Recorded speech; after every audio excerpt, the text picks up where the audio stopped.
Hi everyone, my name is Amreli and I want to talk about FADEC today. When we think of a modern jet engine, we usually think of extreme physics, thousands of degrees of heat and massive amounts of thrust. But from a computer science perspective, a jet engine is actually one of the most sophisticated edge computing platforms in the world.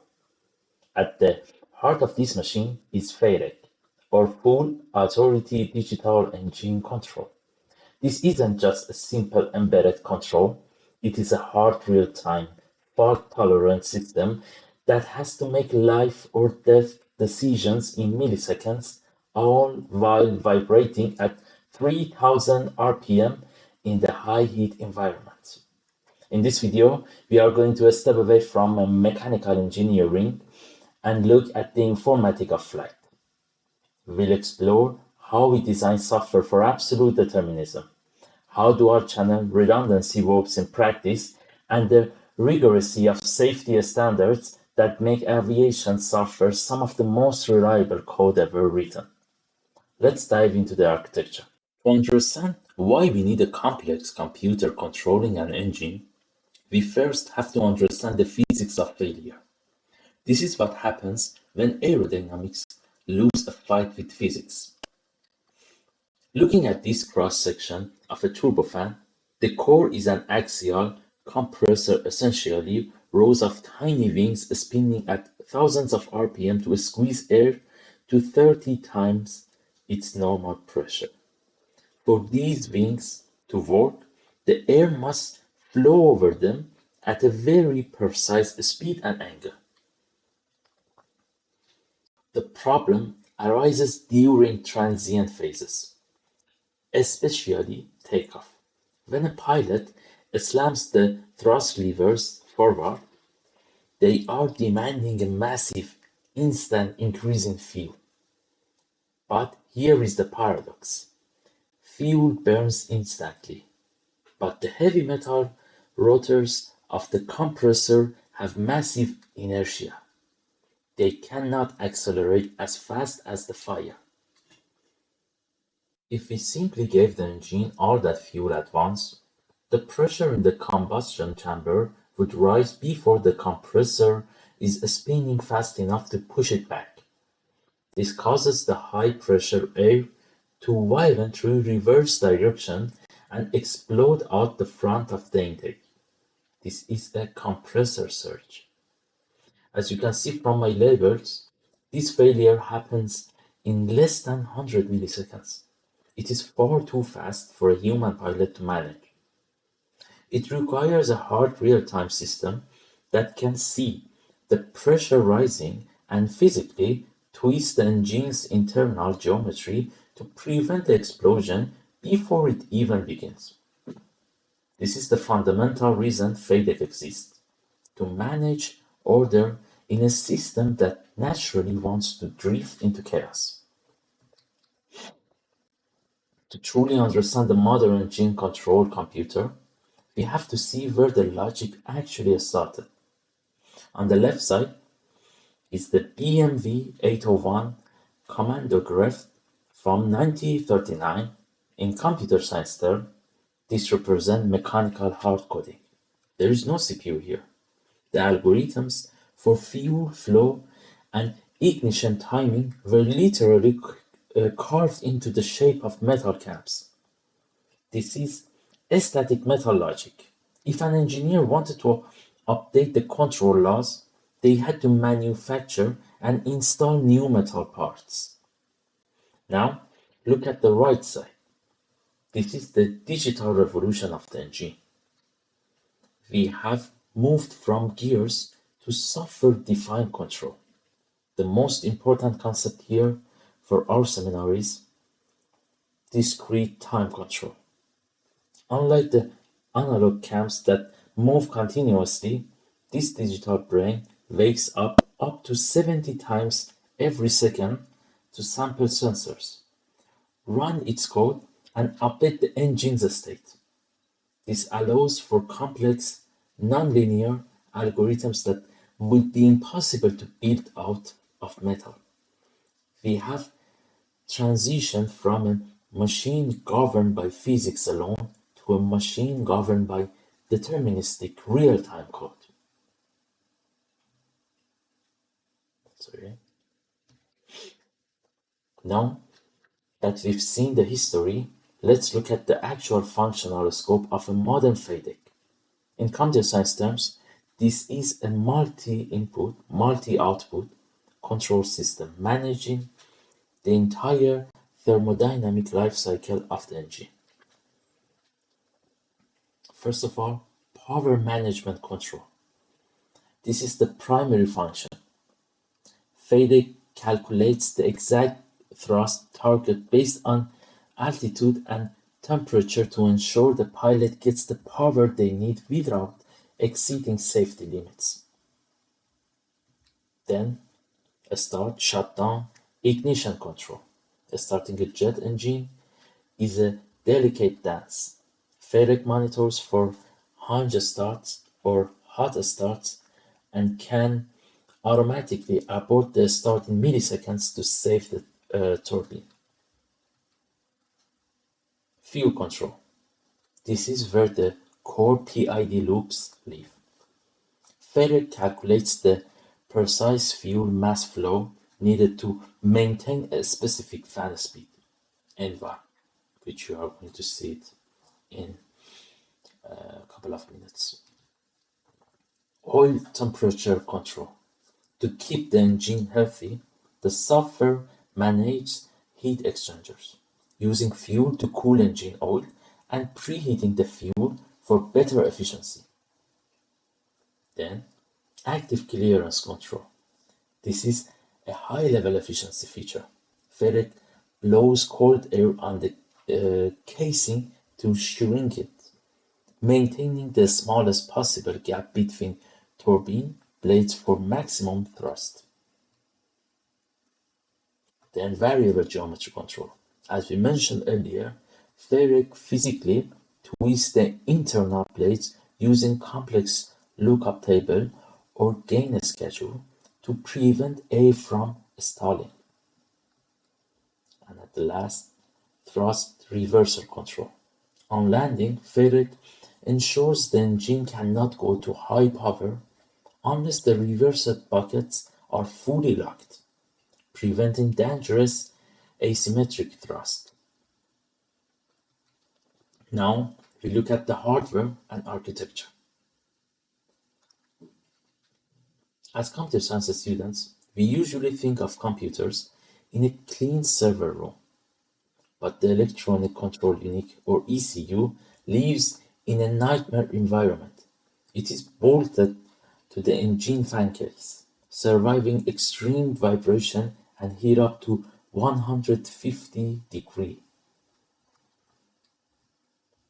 The ECU acts as a central hub. It communicates with the aircraft through ARINC data buses. This is a deterministic point-to-point protocol used to receive thrust requests and send back health data. At the top, we see the sensors.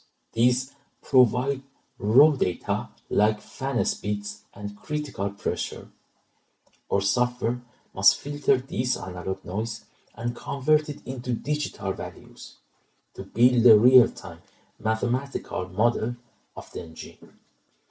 It is a completely self-sustaining, high-availability system. Finally, look at the alternator. In computer science, we care about uptime. To ensure this system never shuts down, it has its own dedicated power source called a PMA, or Permanent Magnet Alternator. Once running, the FADEC is self-sustaining even if the aircraft loses all electricity. Now, we move into digital logic. In computer science, we usually deal with best effort systems, but a jet engine requires hard real-time determinism. A delay of even 5 milliseconds is a catastrophic failure. FADEC uses a cyclic executive rather than a standard scheduler. Looking at our timeline, the major frame is an 80 milliseconds window where every single function of the software is executed at least once.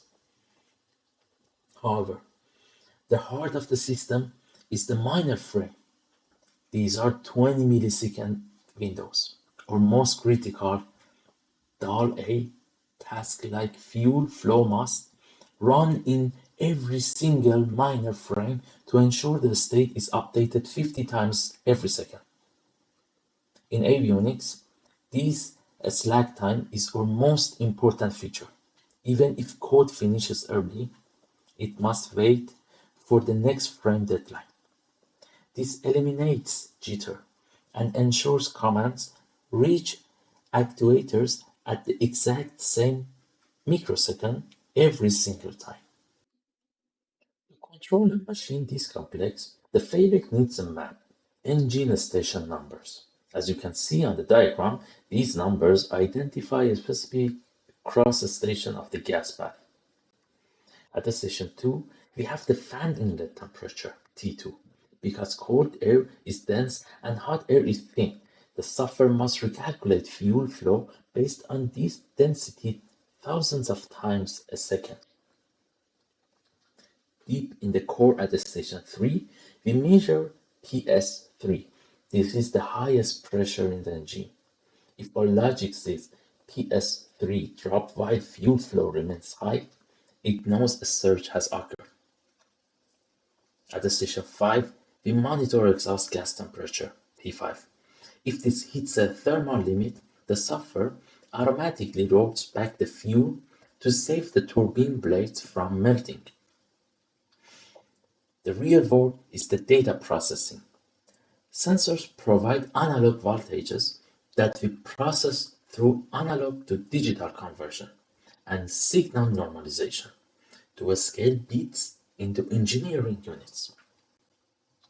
The most advanced feature is analytical redundancy. If a physical sensor fails, the code uses other variables to synthesize a virtual sensor value and keep the engine running safely.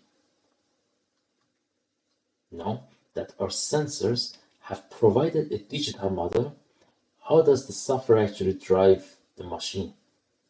We move into the core control laws, specifically the PID algorithms. The pilot moves the throttle, and the software translates the physical angle into a digital target for fan speed, N1. The PID controller continuously calculates the error between target and actual speed.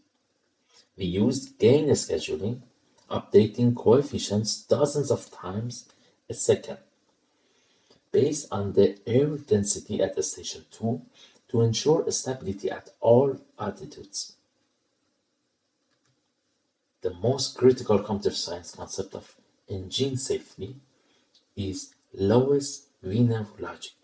The FADEC runs multiple loops simultaneously. One follows the pilot, other calculates fuel required to stay under thermal or pressure limits. The selector always chooses the lowest value.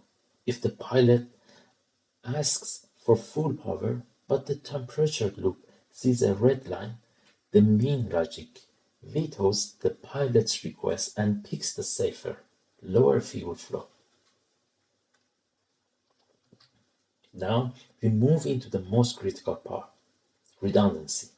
For a FADEC, we require a fail operational design. Every FADEC contains two independent computers, channel A and channel B.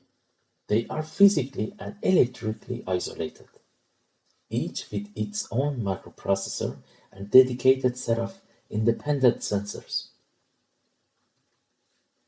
The cross-channel data link is the heart of this redundancy.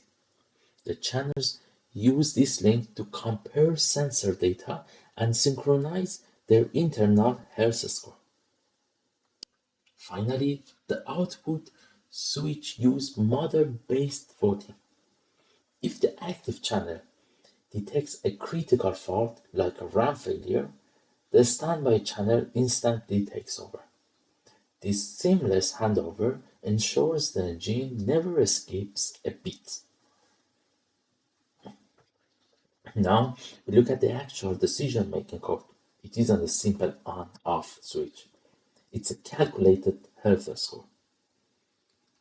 First, the software performs continuous pipe checks. If a memory parity error or power loss occurs, the switch is instantaneous. Both channels calculate a health score, a weighted integer representing system integrity. To prevent flapping between channels, we implement hysteresis. We only switch if the difference in health exceeds a specific safety margin. Finally, the standby channel must prove its confidence before the system will trust it. This logic ensures we always choose the path of maximum safety. In avionics, all FADEC software is certified under a standard called DO 178C. FADEC is classified as DAL A. This is the highest level, where a failure is catastrophic. The cost of writing one line of DAL A is 10 to 20 times for each line, higher than commercial code. Everything is built on traceability. You cannot write a line of code unless it traces back to a system requirement. Code without a parent requirement is considered dead code and must be removed. Testing is where the real rigor happens. We must achieve 100% MC/DC coverage, proving every logical condition has been tested. Crucially, we test the executable object code to prove the compiler didn't introduce errors when turning C code into machine bytes.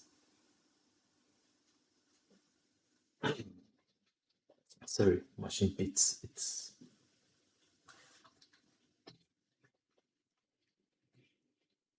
Crucially, we test the executable object code to prove the compiler didn't introduce errors when turning C code into machine bits. As a computer science student, the first question we ask is it secure? The most important difference is the physical air gap. There is no logical path from passenger Wi-Fi to the engine controller.